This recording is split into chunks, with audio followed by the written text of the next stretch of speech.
Palestine went from this to this, and it didn't happen overnight. Up until the early 1900s, Palestine was part of the Ottoman Empire, a religiously diverse land where Muslims, Christians, and Jews lived alongside each other. Then, things begin to change, with the start of the Zionist movement in Europe calling for the establishment of an independent Jewish state, ideally in Palestine. The first wave of European Jews start to immigrate. By the end of World War I, the Ottoman Empire collapses and Palestine is under British rule. It's 1917. Britain declares its support for a Jewish homeland in Palestine. The number of Jewish settlers grow, fueling tensions between the Arabs and the Jews. The violence between the two sides caused Britain to bow out and let the UN take over. The UN approves of a plan to split Palestine into two states: Jewish Israel, Arab Palestine. The city of Jerusalem, which is sacred to Muslims, Christians, and Jews, is now a UN-controlled international zone. Jews accept the UN partition plan and declare independence as the State of Israel, but neighboring Arab countries object to the land takeover. This marks the beginning of the First Arab-Israeli War. Israel is victorious and makes a grab for the land intended for the Palestinian state under the UN.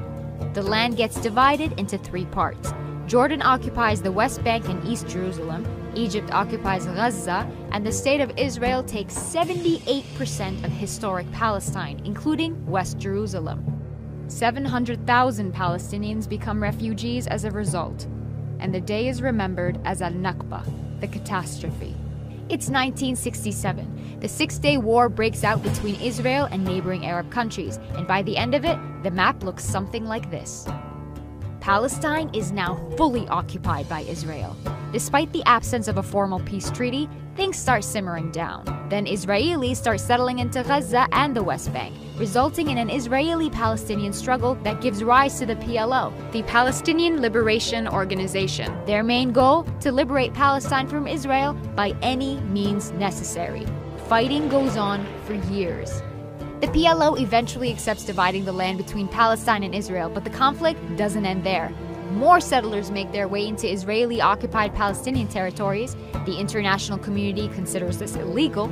The frustration of the Palestinians leads to an intifada. As a result, Hamas is born, a political movement determined to fight against Israeli occupation of the West Bank and the Gaza Strip. The United States, Israel, and the PLO signed the Oslo Agreement to split the West Bank into three sections. Area A, under full Palestinian control. Area B, under joint Palestinian-Israeli control. And Area C, under full Israeli control. But the solution creates a problem.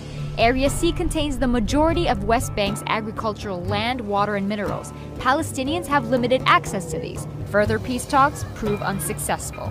Palestinians lose hope, resulting in the Second Intifada, and Israel begins building walls and setting checkpoints to control Palestinian movement.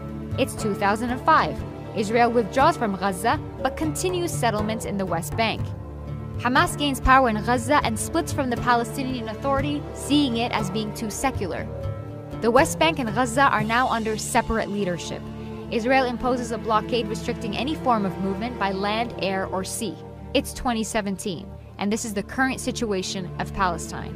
There are solutions on the table, but will we see them implemented in our lifetime?